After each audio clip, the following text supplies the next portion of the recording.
हेडलाईन्सचे प्रायोजक आहे NBC bearings, लांब पळण्यासाठी। सगळ्या मागण्या मान्य झाल्या, पण आरक्षणाची मागणी मान्य नाही। विजयोत्सव साजरा केल्यानंतर आता पुन्हा उपोषण कशाला? आरक्षणावरून राज ठाकरेंचा जरांगेंना सवाल।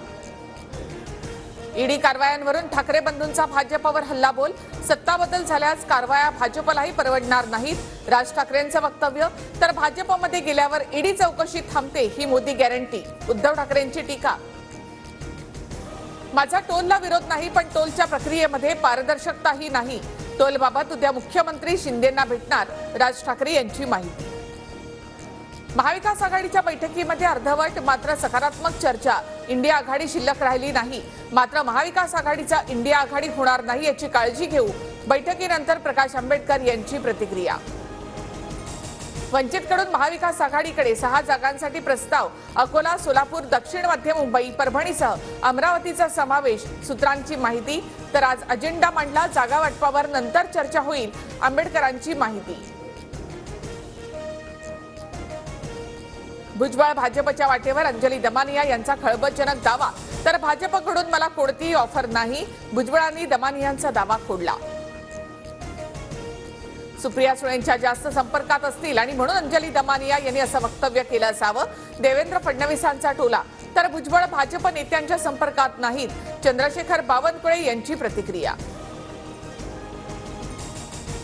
भाजपकडून मला कसली ऑफर नाही, दमानियांना कुठून माहिती मिळाली माहिती नाही, अंजली दमानिया यांच्या दाव्यानंतर छगन भुजबळ यांच्याकडून स्पष्ट। अजित पवार, मुश्रीफ, भावना गवळी भाजपचा चेहरा बनले, भ्रष्टाचाराची भाजपचा चेहरा बनेल। छगन भुजबळांसंदर्भात प्रश्नावर संजय राऊतांचं उत्तर। अजित पवार गटामध्ये जाण्याचा अद्याप निर्णय नाही, भविष्यात काय होईल सांगता येत नाही, काँग्रेस नेते बाबा सिद्दीकी यांची प्रतिक्रिया। सिद्दीकींवरील प्रश्नावर अजितदादा यांनी मात्र बोलणं टाळलं। केंद्र सरकारकडून दक्षिण भारतावर कायम अन्याय सुरू राहिल्यास स्वतंत्र देशाची मागणी करावी लागेल, काँग्रेस खासदार डी.के. सुरेश यांचं वादग्रस्त वक्तव्य। भाजपकडून कारवाईची मागणी। चंपाई सोरेन झारखंडचे नवे मुख्यमंत्री, 5 फेब्रुवारीपर्यंत बहुमत सिद्ध करावं लागेल। झारखंडचे माजी मुख्यमंत्री हेमंत सोरेन यांना सुप्रीम कोर्टाकडून दिलासा नाही, सुनावणी घेण्यास नकार देत हायकोर्टामध्ये जाण्याच्या सूचना। तर पीएमएलए कोर्टाकडून सोरेन यांना 5 दिवसांची ईडी कोठडी।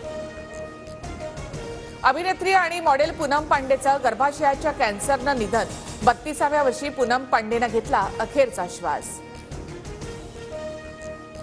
हेडलाईन्सचे प्रायोजक आहे एनबीसी बेरिंग्स, लांब पळण्यासाठी।